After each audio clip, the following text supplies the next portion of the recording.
Today we look at meshing alignments with the color wheel from Magic the Gathering.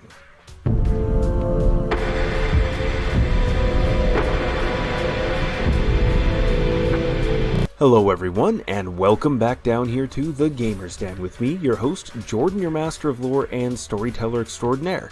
Now, one of my viewers, a Stephen Ward, had asked me to take a look at how the different colors of magic from Magic the Gathering would fit within the scope of alignments from Dungeons & Dragons and Pathfinder.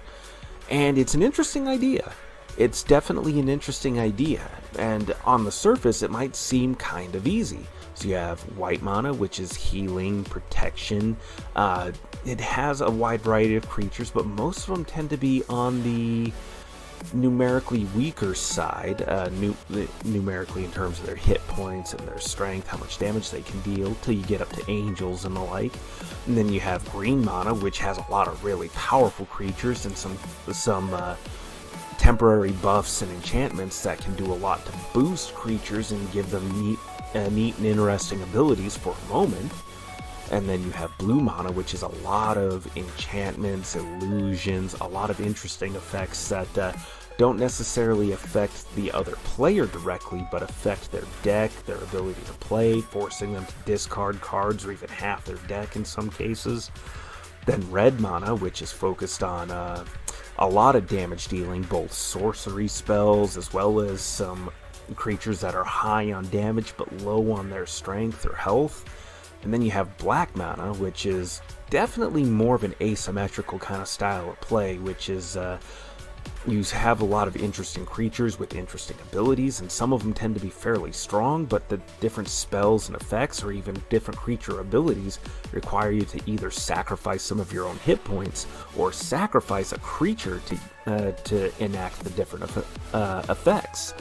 So yeah, definitely an interesting kind of style of play, but that's definitely evil, right? That's definitely an evil thing to do. Sacrifice a creature to create these effects, obliterate things from graveyards, desecrate things, destroy lands, which are the sources of mana for the players to use to create their different spells and effects. That's definitely evil. And healing and protection, that's, those are defensive, those are fixing things. That's definitely good, right?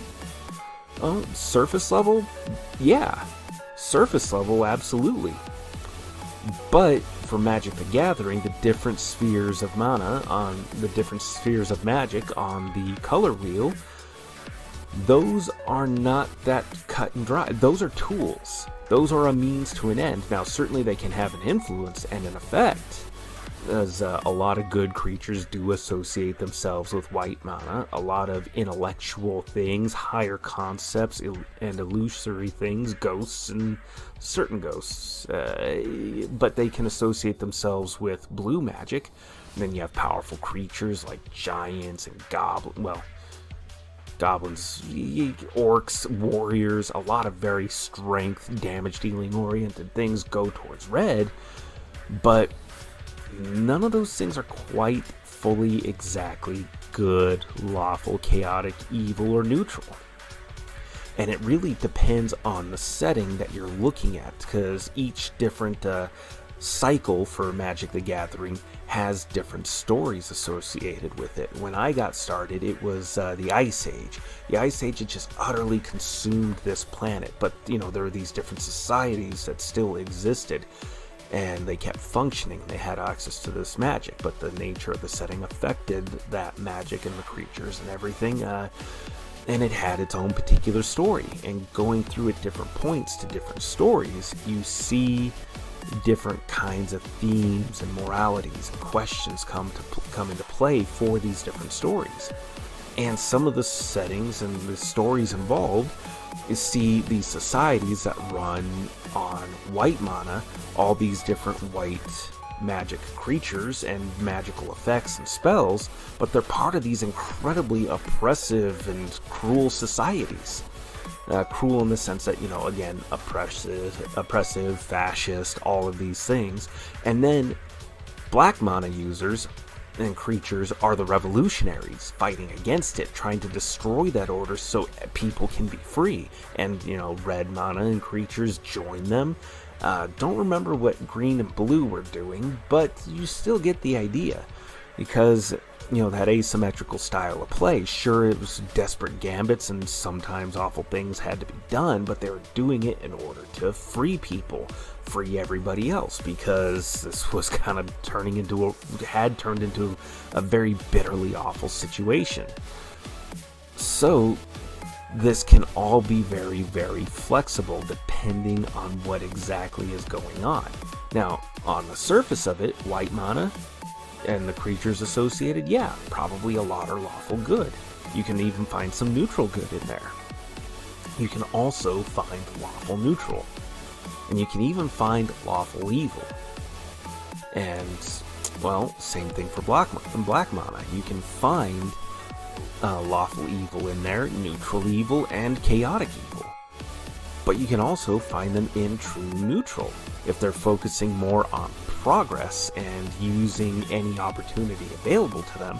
That's not necessarily evil, but it's not necessarily good either. If they're utilizing every opportunity they can, both good and bad, and creating good and bad results, then yeah, that can sway them more into neutrality. And then red mana, red creatures, those can very easily be chaotic good if they're challenging the status quo, the establishment, the rules, the boundaries, and they're actively fighting evil, fighting fascism, freeing people, teaching them to be strong and utilize their own strength. Well, that's chaotic good. Or if they're protecting life, protecting others, that's chaotic good. And on it goes. It just kind of depends on what the exact situation is, because again, you can find them in chaotic neutral as well, blue mana and red. Blue magic, given that it's focused a lot on powers of the mind, intellectualism, higher thought, abstract concepts, and affecting a certain amount of meta or reality, given that you can completely cause opponents to just shit their decks and bleed cards constantly. I mean, yeah, that's definitely affecting the meta narrative and the reality, I guess, as the narrative for the game would go. But that can be very easily chaotic neutral. They can go true neutral. They can even go lawful neutral because they're such intellectuals and thinkers. They're planners. They put things together. They arrange the dominoes neatly. They want everything to go to plan. And so they build a structure and depend on it.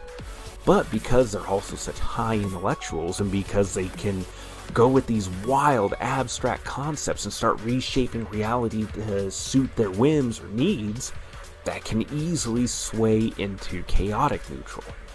And then, of course, if they're a balance of the two there, they see the need and use for structure, but they also see the need to change structure sometimes. That can be true neutral very easily.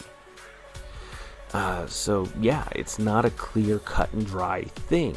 Surface level, certainly, you can find plenty of that. You can find white knights serving under lawful good and doing good things, protecting people and defending the weak and innocent and slaying evil.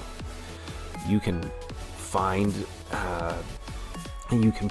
dragons, terrible red fire-breathing dragons enacting their strength and will upon the people, upon the region. And that would be, that can very easily be chaotic evil or, chaotic neutral. But once you dig a little bit deeper into the lore, into the different stories, you can find a wide mix of different things. And that's actually fairly interesting. And some of you may be wondering, why am I talking about Magic the Gathering, a card game, here? I mean, I play Magic still, maybe not as much as I used to, but given that Wizards of the Coast has brought Ravnica to 5th edition Dungeons & Dragons, it seems a worthy thing to discuss. Meshing and blending different things certainly can be a lot of fun and yield a lot of different interesting results, but if you're playing in those settings and you've been a long time fan and player of Magic the Gathering, or even a recent convert, you might be thinking, how do I start applying alignments to the different colors of Magic? What alignments are the different colors of Magic? Surface level, it might seem cut and dry, but once you dig into it a little bit more, it's a little bit more complex and nuanced than that, and would require a certain amount of work. But, that just means you have more room to try out different things. You can have an evil white mana user. This is somebody who goes to great lengths to keep their soldiers alive, not because they value them, but because they're useful, powerful pieces on the board. They're useful pawns, they're useful tools. They want to keep them alive, well-functioning, strengthened, and it can be entirely pragmatic. I mean, think about what goes into training a knight, since a lot of knights are under white mana. Knights require a lifetime of training, starting, when you're 5 years old, going all the way up, serving as a squire, learning how to care for your mount, your armor, your weapons, your saddle, all of this different kinds of kit that needs to be taken care of. And then all the combat training on top of it, learning from knights and weapon masters who came before you, learning how to keep your lines of attack closed with a shield, or if you're using a two-handed sword of some kind, whether it's a long sword or a great sword, learning how to make sure you're not exposing the gaps in your armor as you attack and fight opponents, how to protect and defend yourself. That's a lifetime of learning. Losing that is awful. That takes time to replace. So, having protective magics, being able to put protective magics over such an expensive, useful, powerful weapon, a very powerful person like that, is useful. Being able to heal them or drag them back out from the dead, intact and fully capable as they were before. That all falls under the purview of white mana. But it's also a pragmatic tool for keeping some of your most powerful pieces, persons, and implements around.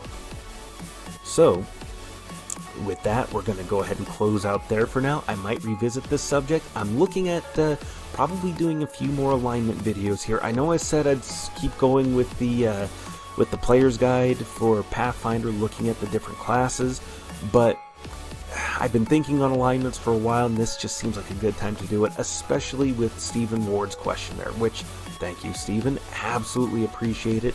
Glad you took the time, and I hope that this has been useful, or at least has given you something to think about. But let me know what you think down in the comments below. Have I missed the mark, or do you think I presented something worthwhile here? Hit the like or dislike button, and let's engage in the conversation.